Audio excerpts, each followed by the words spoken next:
One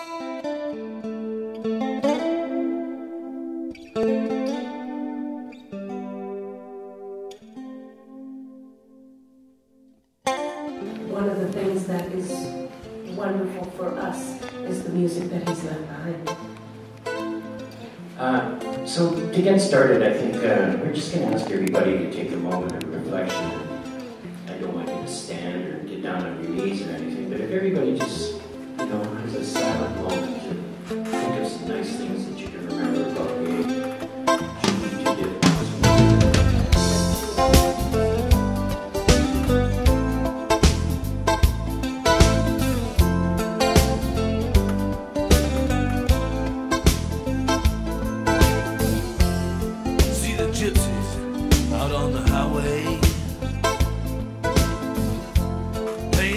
You would say that's enough of that.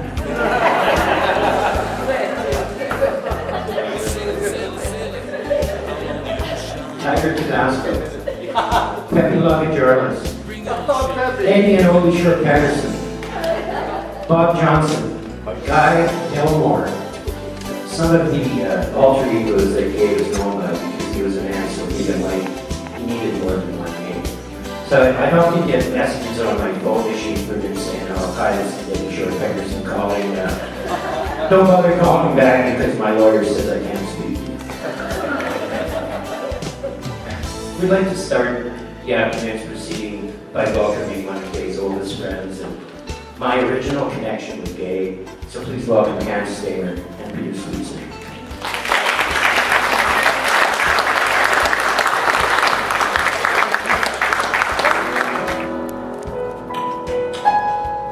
Howie asked me to do this number that Gaye apparently really liked. I remember running into Gaye, must have been around 65 to 66. Somebody introduced me to him. And he said, come up to my apartment. He said, I've got this record, this LP by a guy named Jimi Hendrix. And I said, well, who's that? He said, some blues player from England. And that was the record I experienced. So we went up to his apartment, and he put it on and played along with it. I mean, he played the licks that Jimmy played. I couldn't believe he played along with the whole first side of it. I couldn't believe what he was doing. At his age, he must have been 18 or maybe 19 years old at that time. And he wouldn't mind doing it. And we became fast friends, joined some crazy rock and roll bands, traveled to Clovis, New Mexico, of all places. Archie can attest to that, and Denver.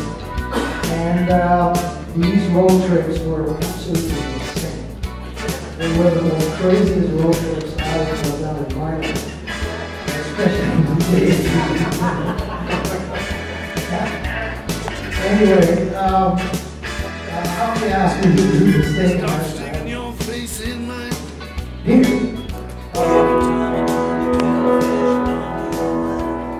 They say everything can be replaced,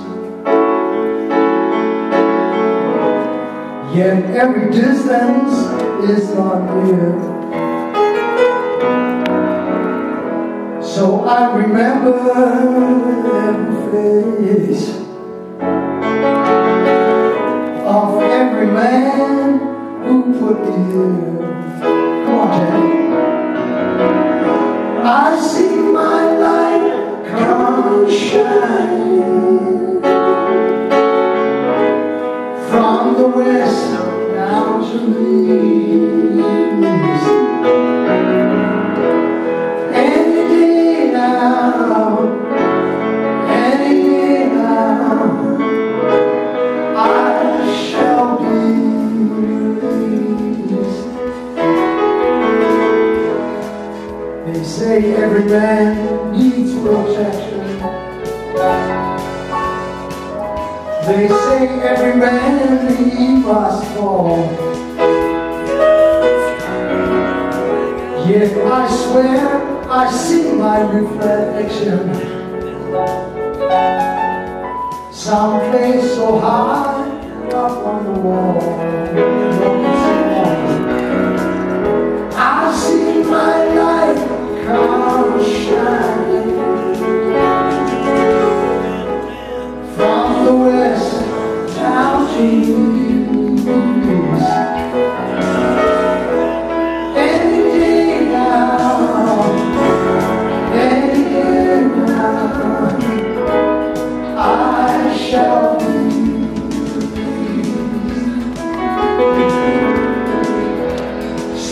next to me in this lonely crowd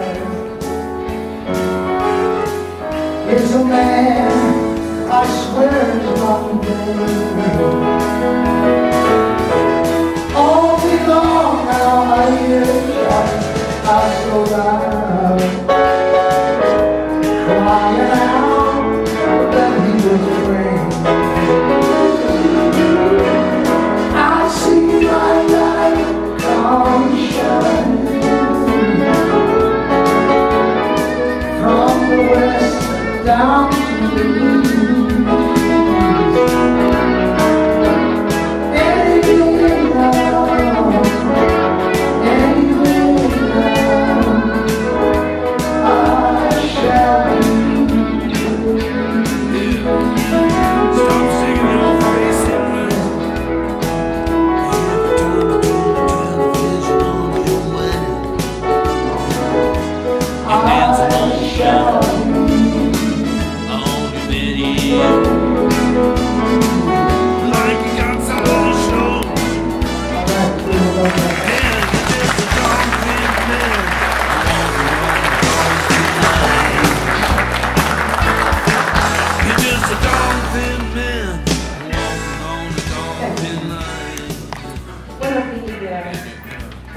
Pleasures that I have had in the midst of this is to leave Gaye and family. And you know, Gaye was one of those people that thought amongst musicians, amongst his friends, that was all of his family. The community that he had built, the relationships that he had developed over the years, he really considered that his family. So this time I'd like to Howard to go onto the stage, please.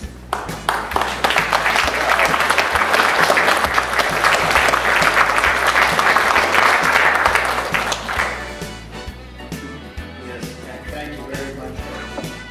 Thank you all for being here. And although it is a somber time, I think we're also going to laugh.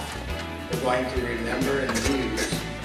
And you know, think of Gaye, each of us in our own way. And as his song indicated, after Gaye grew up with a fairly tough part of his life, he had some, well, let's say colorful or colored characters as friends at the time. And so what I discovered was that, yes, Gaye was released from the troubles that he had seen as a kid when he found the guitar.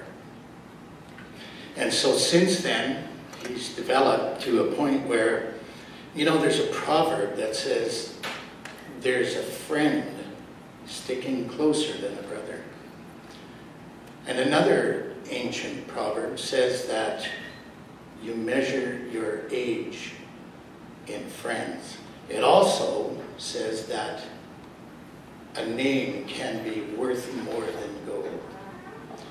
And I think in the sense of Gaye with this group here, and with all his musician friends around the world, and in particular in British Columbia, where he enjoyed a great tenure, as well as Alberta, where he grew up and actually where he learned to play the guitar in the Grey Bar Hotel. In any event, it's true then on that basis of those adages that Gaye was ageless.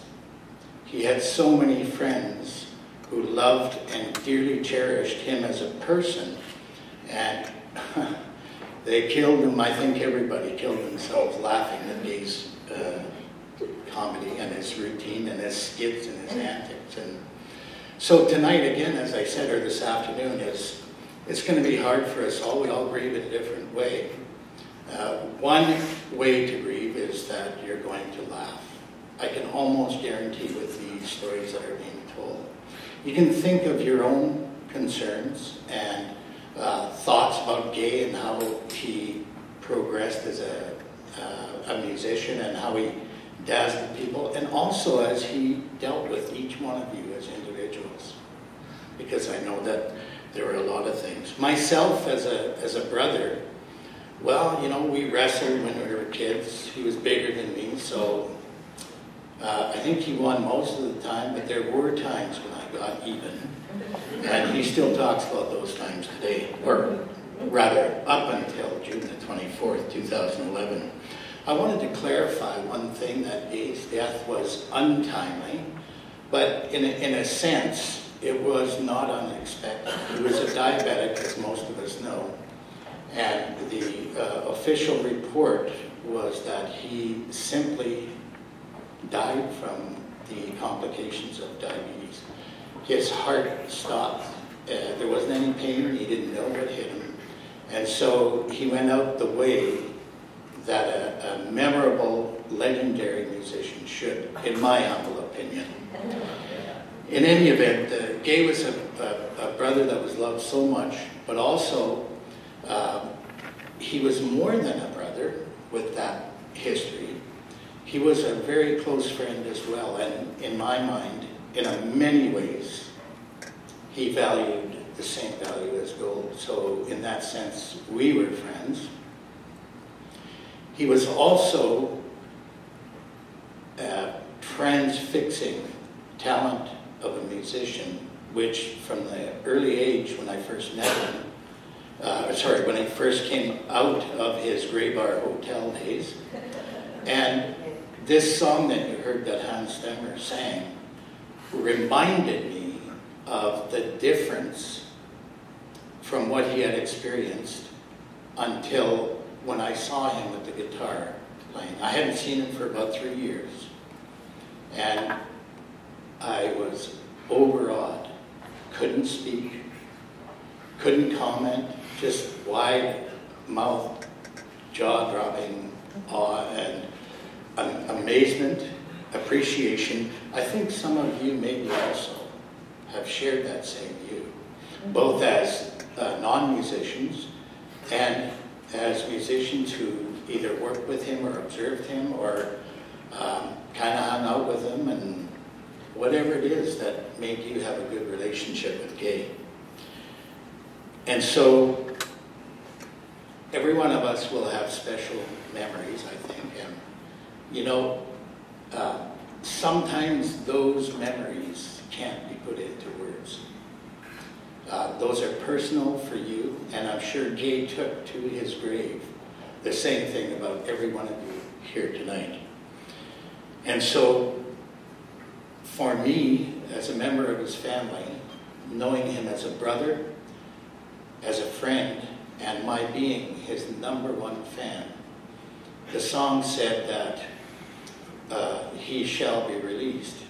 And for me, I want to release him into the memory of his maker, whom he credited, that endowed him with the talents that he had.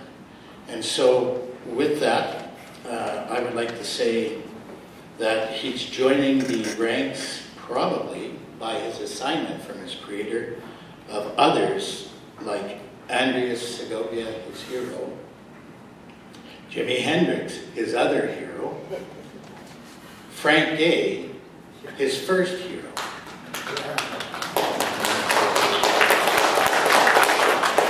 Django Reinhardt, a huge hero. Chet Atkins, a wonder to Gaye. Carlos Montoya. George Harrison, whom he admired. Fred Neil, who sang, well, you have to hear it, and that influenced Gaye's singing and voice. And somebody else really appreciated Gaye's talents, whom you also might know of, and they became fast friends, Stevie Ray Vaughan. So for myself, I say goodbye to you, Gaye, forever, and I will love you forever. And I will turn the stage back over to you, and I hope you enjoy the evening and reminisce on things that you're fond of, and we'll see how it all works out. Thank you so much for being here.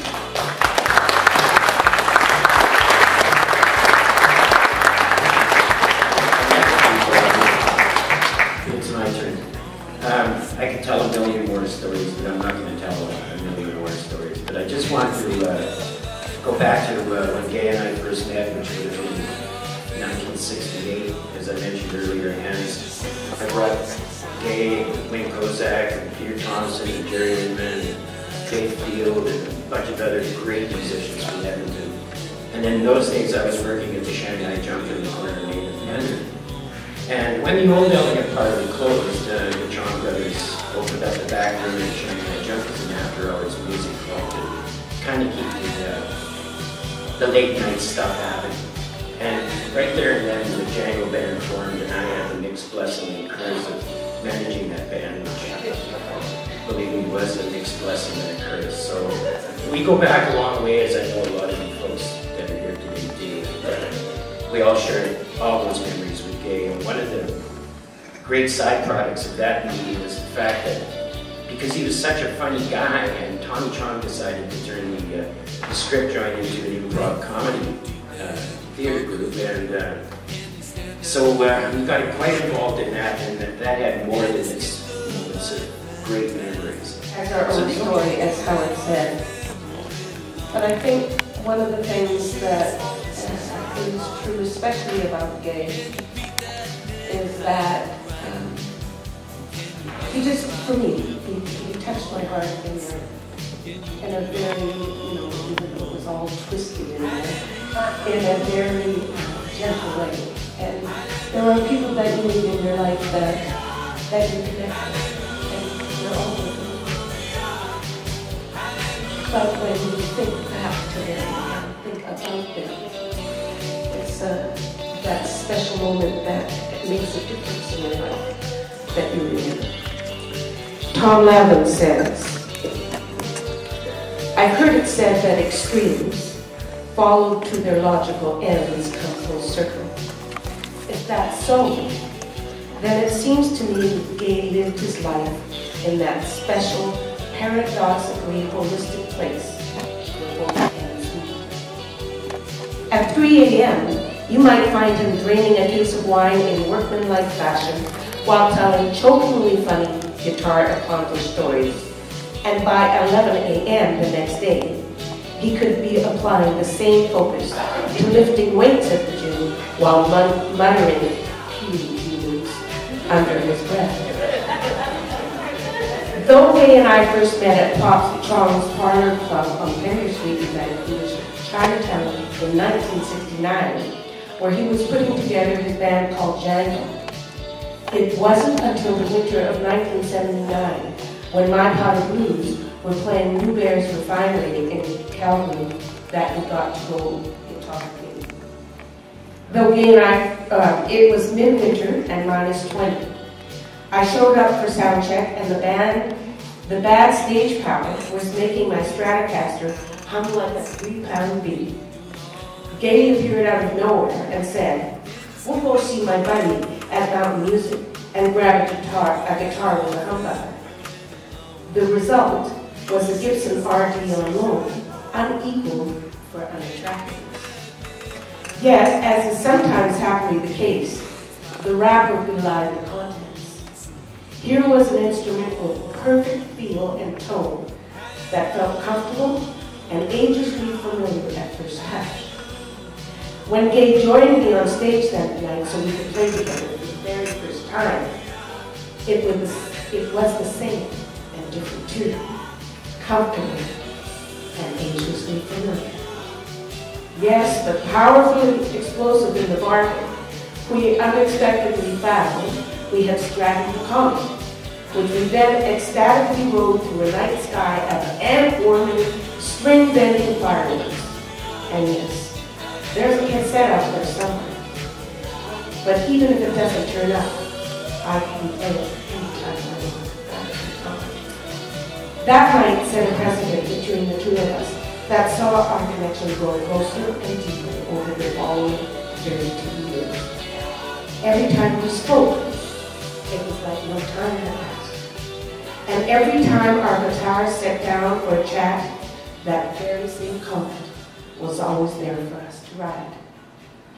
For all his artistic mastery, Gaye wasn't self-absorbed. One of the facets of his genius that most endeared him to me over the years was his uncanny ability to recognize genius.